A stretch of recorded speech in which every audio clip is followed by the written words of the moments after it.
आपका स्वागत है हमारे YouTube चैनल रिलैक्स माइंड में। श्री कृष्णा जी कहते हैं कि श्रीमद् भगवद गीता सिर्फ एक धर्म के लिए नहीं है, बल्कि इसे धरती के हर इंसान को पढ़ना और समझना चाहिए ताकि वह अपनी जिंदगी में सुख, शांति और सफलता को प्राप्त कर सके। कहा जाता है कि जिस घर में गीता का पाठ हर रोज पढ़ा जाता है या सुना जाता है, उस घर में भगवान श्री कृष्ण आते रहते हैं। श्रीमद् भगवद गीता एकमात्र ऐसा ग्रंथ है जो मनुष्य को जीने का तरीका बताती है। गीता जीवन में धर्म, कर्म और प्रेम का पाठ पढ़ाती है। श्रीमद् भगवद गीता का ज्ञान मानव जीवन और जीवन के बाद का जीवन दोनों के लिए उपयोगी माना गया है। गीता संपूर्ण जीवन दर्शन है और इसका अनुसरण करने वाला व्यक्ति सर्वश्रेष्ठ होता है। भगवद गीता में कुल 18 अध्याय है और 700 श्लोक है, जिसे सभी के लिए पढ़ पाना थोड़ा मुश्किल है। इसीलिए आज के इस बेहद ही खास वीडियो में हम संपूर्ण गीता सार के बारे में बात करने वाले हैं, जिन्हें जानकर आप श्रीमद् भगवद गीता का सही मतलब समझ पाएंगे। इसलिए इन विचारों को आप हर रोज जरूर सुनने। तो चलिए वीडियो शुरू करते हैं। भगवान श्री कृष्ण भगवद गीता में कहते हैं कि मैं ही सब की शुरुआत हूँ, मैं शुरुआत से पहले भी था और सब खत्म होने के बाद भी रहूंगा। सब मुझ में है और मैं सब में हूँ। जो भी तुम छू सकते हो, देख सकते हो, चख सकते हो या सुन सकते हो, वो सब मैं ही हूँ। यह नदियाँ,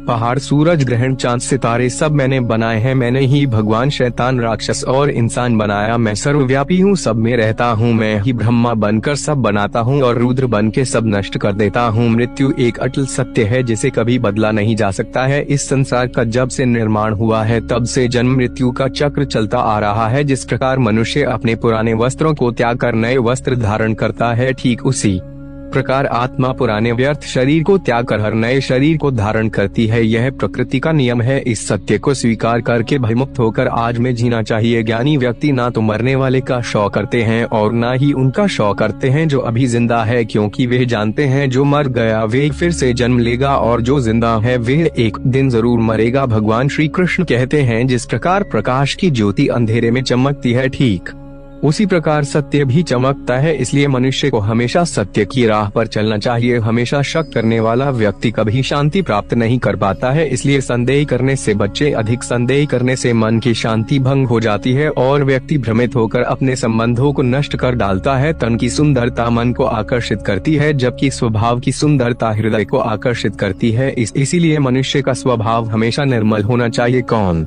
क्या कर रहा है, कैसे कर रहा है और क्यों कर रहा है, इन सब से आप जितना दूर रहेंगे उतना ही खुश रहेंगे। जिंदगी में हम कितने सही है और कितने गलत हैं, यह सिर्फ दो लोग जानते हैं, एक परमात्मा और दूसरी हमारी अंतरात्मा। भगवान श्री कृष्ण कहते हैं, जिस मनुष्य के अंदर ज्ञान की कमी और ईश्वर में श्रद्धा नहीं होती, वे मनुष्य जीवन में कभी भी आनंद और सफलता को प्राप्त नहीं कर पाता। भगवान कहते हैं, जो मनुष्य सुख और दुख में शांत रहता है, जिसके राग, भय और क्रोध नष्ट हो गए हैं, जो मनुष्य शुभ और अशुभ वस्तु को पाकर ना प्रसन्न होता है और ना द्वेष करता है, जिन्होंने अपनी इंद्रियों को वश में कर लिया है, वे स्थिर बुद्धि मनुष्य मुनि के समान है। ऐसा मनुष्य स्थिर चित्त और इंद्रियों को वश में करके ज्ञान द्वारा परमात्मा को प्राप्त करके हमेशा संतुष्ट रहता है। जिस प्रकार समुद्र की स्थिति अचल है, भारी से भारी आंधी तूफान आने पर या अनेक नदियों के जल प्रवाह उसमें प्रविष्ट होने पर भी वह अपनी स्थिति से विचलित नहीं होता, मर्यादा का त्याग नहीं करता, उसी प्रकार परमात्मा के स्वरूप में स्थित योगी की स्थिति भी सर्वथा अचल हो है। बड़े से बड़े सांसारिक सुख दुखों का सहयोग वियोग होने पर भी उसकी स्थिति में जरा भी अंतर नहीं पड़ता। वह योगी परमात्मा में नित्य निरंतर अटल और एक रूप स्थित रहता है। मोह विनाश का कारण होता है। मनुष्य के दुखों का मूल कारण उसका मोह ही है। वे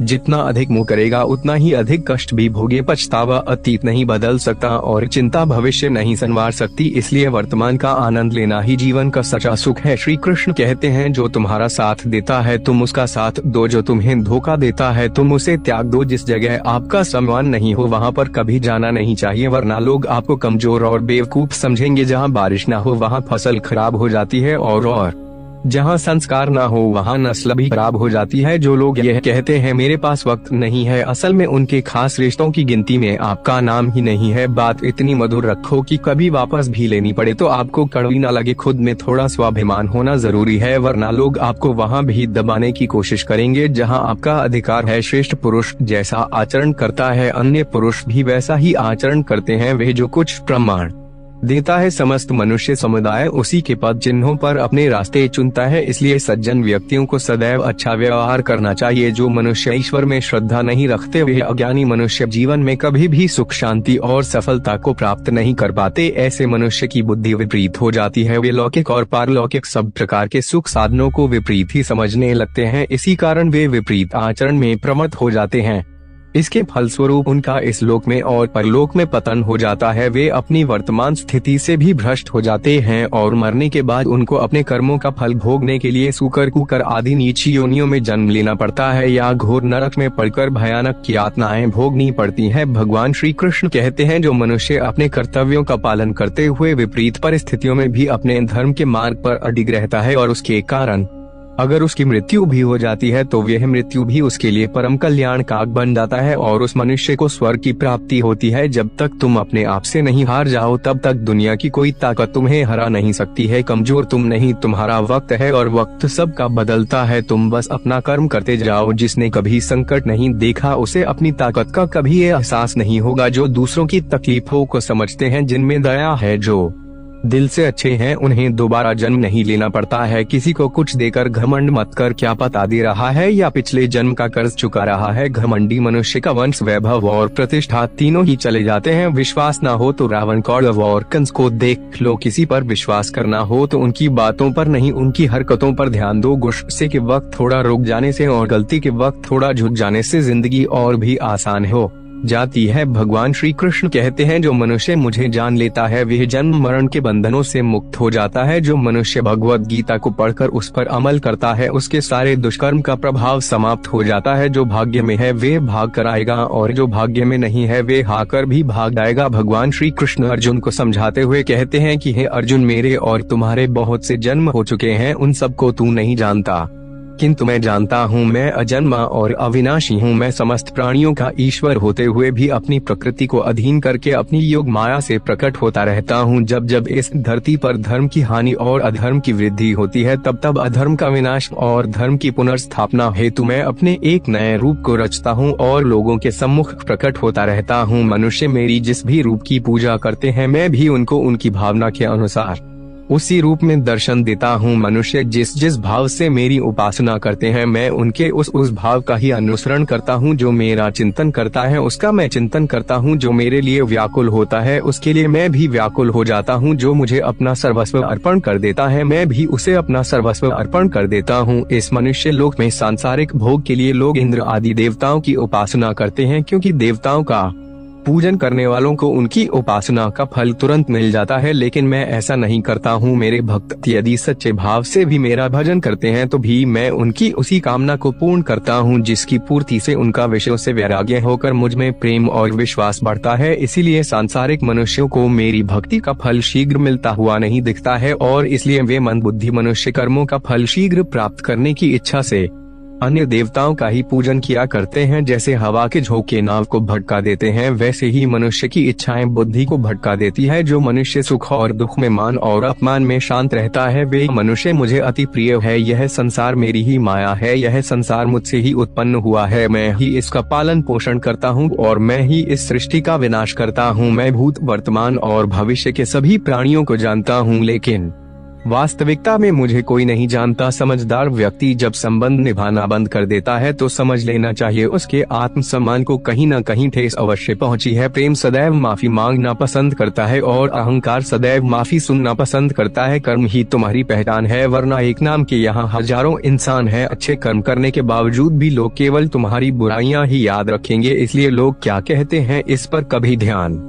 मत दो। जितना हो सके खामोश ही रहना अच्छा है, क्योंकि सबसे ज्यादा गुनाह इंसान से उसकी जुबान ही करवाती है। जो पुरुष न किसी से द्वेष करता है और न किसी चीज की आकांक्षा करता है वैसा कर्मयोगी पुरुष सन्यासी के समान है और वे एक पुरुष सुख पूर्वक सांसारिक बंधन से मुक्त हो जाता है। ना तो मैं किसी के भाग्य का निर्माण करता हूँ और न ही किसी के कर्म फल का निर्माण करता हूँ। मनुष्य अपने द्वारा किए कर्मों का ही फल भोगता है और उसी से उसके भाग्य का निर्माण होता है। मनुष्य स्वयं ही अपना मित्र है और स्वयं ही अपना सबसे बड़ा शत्रु भी है। ज्ञानी मनुष्य कर्म योग या भक्ति योग से एक ही जन्म में इस समुद्र रूपी संसार से निकलकर परमात्मा को प्राप्त कर लेता है और अज्ञानी मनुष्य काम क्रोध लोभ मोह में फंसकर 8 लाख योनियों में भटकता रहता है। भगवान श्री कृष्ण कहते हैं, भगवत प्राप्ति के लिए कर्म करने वाला कोई भी मनुष्य दुर्गति को प्राप्त नहीं होता है। इस लोक में या परलोक में वे जहाँ भी रहता है वे परमात्मा के मार्ग में आगे ही बढ़ता रहता है। किसी को धोखा देना एक कर्ज है जो आपको किसी और के हाथों एक दिन जरूर मिलेगा। एक अच्छी नजर वही है जो सिर्फ अपनी कमियां और दूसरों के गुण तलाश करती है। कभी उस व्यक्ति पर भरोसा मत करो जो वक्त के साथ स्वभाव बदल लेते हैं। जीवन में कभी किसी से अपनी तुलना मत करो। तुम जैसे हो सर्वश्रेष्ठ हो। सबको अपना जीवन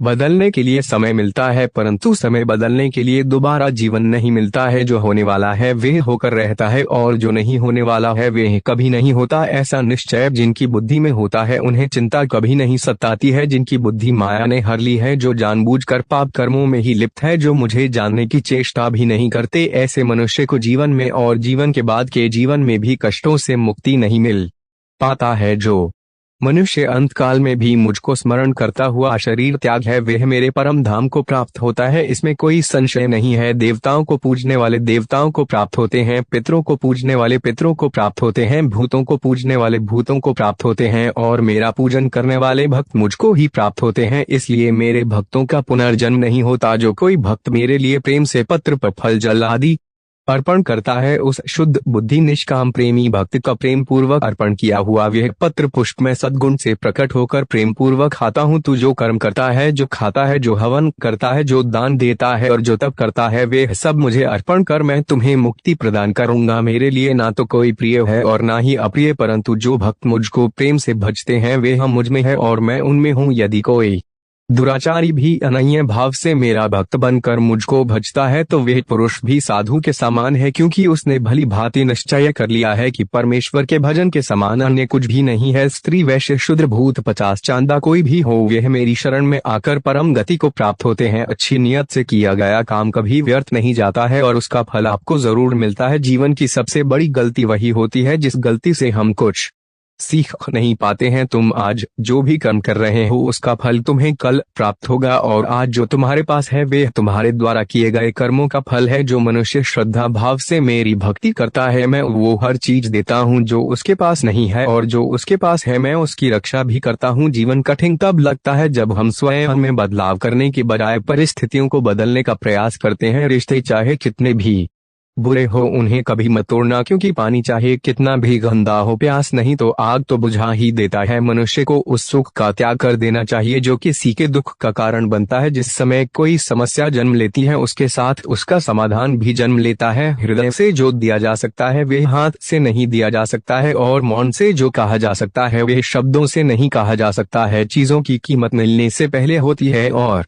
इंसानों की कीमत खोने के बाद होती है। शस्त्र केवल शरीर को घायल कर देते हैं किंतु शब्द आत्मा को भी घायल कर देते हैं। जब विरोधियों का पलड़ा भारी हो तो विजय पाने के लिए कूटनीति का रास्ता अपनाओ। दुनिया में केवल माता और पिता ही ऐसे इंसान हैं जो चाहते हैं कि हमारे बच्चे हमसे भी ज्यादा कामयाब हो। जब इंसान की जरूरत बदल जाती है तब इंसान के बात करने का तरीका भी बदल जाता है। जो व्यक्ति अपनी गलतियों के लिए स्वयं से लड़ता है उसे कोई भी नहीं हरा सकता। जिस मनुष्य के हृदय में सच्ची मानवता हो उसकी सोच हमेशा यही होगी कि मुझे मिला हुआ दुख किसी को नहीं मिले और मुझे मिला हुआ सुख सबको मिले। मीठा झूठ बोलने से अच्छा है कड़वा सच बोला जाए, इससे आपको सच्चे शत्रु जरूर मिलेंगे लेकिन झूठे मित्र नहीं। भगवान श्री कृष्ण कहते हैं व्यक्ति को सदैव बुराई से बचकर रहना चाहिए। अगर कोई बुरा कर करता है तो वह कर्म उसको अपने जीवन में भोगना ही पड़ता है। जिस प्रकार सैकड़ों गायों के बीच बछड़ा अपनी मां को खोज लेता है, ठीक उसी प्रकार कर्म का फल आपको हजारों के भीड़ में भी खोज लेगा। माधव कहते हैं किसी जीव को कष्ट देकर आप मुझे खुश नहीं देख सकते हो। श्री कृष्ण जगत के स्वामी हैं, वे कण कण में निवास करते हैं। छोटे से छोटे जीव के हृदय में ईश्वर का वास होता है। उस जीव को कष्ट का अनुभव होना ईश्वर को कष्ट का अनुभव कराता है। इसीलिए किसी भी जीव को कष्ट देना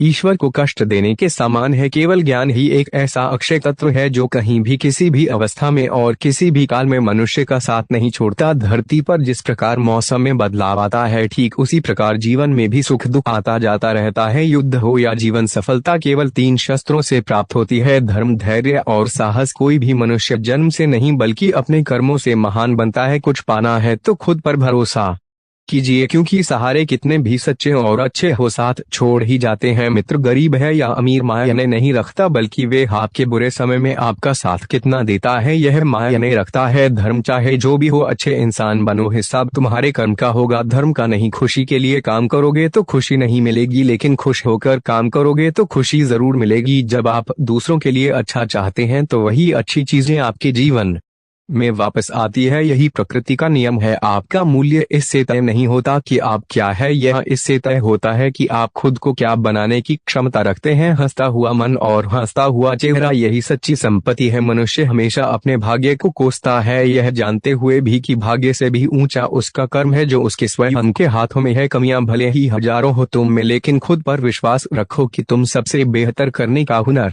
रखते हो। जितना इंतजार परमात्मा आपसे करवा रहा है, समय आने पर वह इतना देगा कि संभाल भी नहीं पाओगे। भगवान श्री कृष्ण कहते हैं, जिस प्रकार प्रकाश की ज्योति अंधेरे में चमकती है, ठीक उसी प्रकार सत्य भी चमकता है। इसलिए मनुष्य को हमेशा सत्य की राह पर चलना चाहिए। क्रोध मनुष्य को नरक की ओर ले जाने वाला द्वार है। क्रोध करने से व्यक्ति का मन अशांत हो जाता है, वे आवेश में आकर कई बार अपना ही नुकसान कर बैठता है। भगवान श्री कृष्ण कहते हैं, मनुष्य को क्रोध करने से बचना चाहिए। कितना भी गुस्सा आए, स्वयं को शांत रखने का प्रयास करें। दूसरों का भला करने वाले मनुष्य को हमेशा कष्टों का सामना करना पड़ता है, क्योंकि हमेशा फल देने वाले वृक्ष को भी पत्थरों की मार सहनी पड़ती है। सत्य से कमाया धन हर प्रकार से सुख देता है, छल कपट से कमाया धन दुख ही दुख देता है। चुप रहने से बड़ा कोई जवाब नहीं और माफ कर देने से बड़ी कोई सजा नहीं होती। जब मेहनत करने के बाद भी सपने पूरे नहीं होते तो रास्ता बदलिए, सिद्धांत नहीं, क्योंकि पेड़ भी हमेशा पत्ते बदलता है, जड़ नहीं। किसी की संगत से आपके विचार शुद्ध होने लगे तो समझ लेना वह कोई साधारण व्यक्ति नहीं है। कर्म ही सबसे बड़ा धर्म है। भगवान श्री कृष्ण गीता में अर्जुन को उपदेश देते हुए कहते हैं, व्यक्ति कर्म करने के लिए ही पैदा हुआ है और बिना कर्म किए कोई रह नहीं सकता। मनुष्य को परिणाम की चिंता किए बिना अपने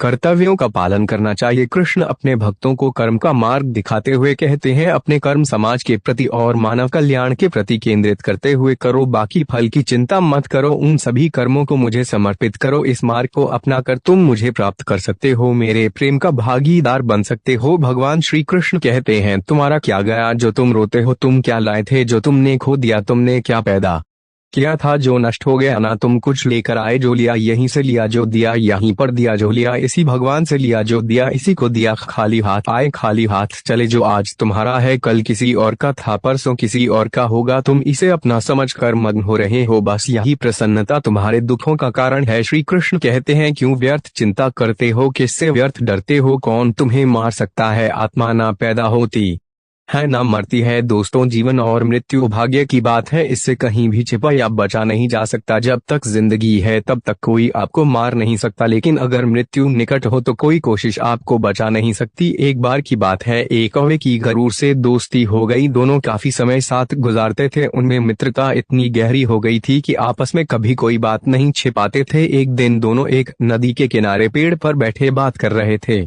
तभी एक यमदूत उधर से गुजरा। वह कौवे को देखकर मुस्कुराया। गरुड़ और कौवे ने उस यमदूत को अनदेखा किया और अपनी बातों में लग गए। लेकिन अगले दिन फिर वही हुआ, दोनों बातें कर रहे थे। तभी वह यमदूत फिर उधर से गुजरा। वह फिर कौवे को देखकर मुस्कुराया। इस बार कौवे को कुछ शंका हुई। उसने गरुड़ से कहा कि यह यमदूत मुझे देखकर कल भी मुस्कुराया था और आज भी वैसे ही मुस्कुराया, कुछ गड़बड़ है, हो सकता है मेरी मृत्यु आने वाली है।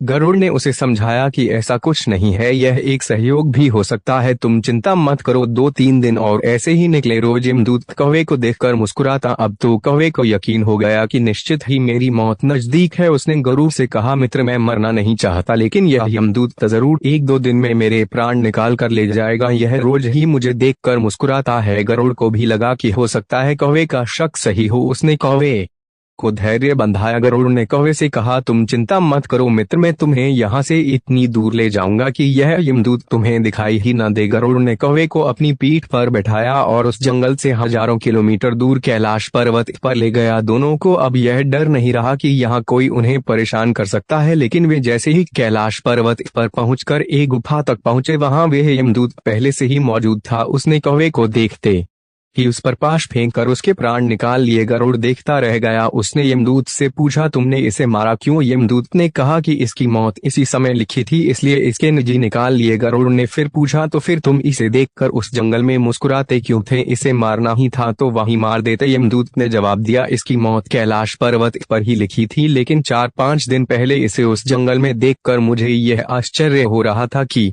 यह इतने कम समय में वहां पहुंचेगा कैसे, क्योंकि इसके पंख भी छोटे हैं और यह लंबी उड़ान भी नहीं भर सकता, तो हजारों योजन दूर कैलाश तक यह पहुंचेगा कैसे? यही सोचकर मैं रोज मुस्कुराकर गुजर जाया करता था, लेकिन भाग्य देखो, तुम इसके परम मित्र ही इसे यहाँ तक इतने कम समय में ले आए। भगवान श्री कृष्ण कहते हैं, जो हुआ अच्छा हुआ, जो हो रहा है अच्छा हो रहा है, और जो होगा वह भी अच्छा ही होगा। तुम भूत का पश्चाताप मत करो, भविष्य की चिंता भी मत करो, अभी तो वर्तमान चल रहा है। दोस्तों, एक बार की बात है, एक राजा और मंत्री कुछ सैनिकों को लेकर जंगल में शिकार पर गए। शिकार के समय तलवार निकालते हुए राजा का अंगूठा कट गया। राजा परेशान हो गए। उसने तुरंत अपने सैनिकों से कहा, सैनिकों जल्दी से जाओ और वैद्य जी को बुला कर लाओ, देखो मेरा अंगूठा कट गया, कितना खून बह रहा है। इतने में पीछे से मंत्री आए और बोले कि इस चोट पर कपड़ा बांध लीजिए और आराम कीजिए, जो होता है अच्छे के लिए होता है। राजा को मंत्री पर गुस्सा आ गया। वे मंत्री से बोले, मंत्री यह बात तुम कह रहे हो, मैं तो तुम्हें अपना हितेश समझता था। राजा ने सैनिकों को आदेश दिया कि मंत्री को ले जाकर कारागार में बंद कर दो, पूरी रात कोड़े से पीटना और सुबह फांसी पर चढ़ा देना। महाराजा की आज्ञा पाकर सैनिकों ने मंत्री को बंदी बना लिया और राजमहल के कारागार में ले जाकर बंद कर दिया। राजा कुछ सैनिकों को लेकर शिकार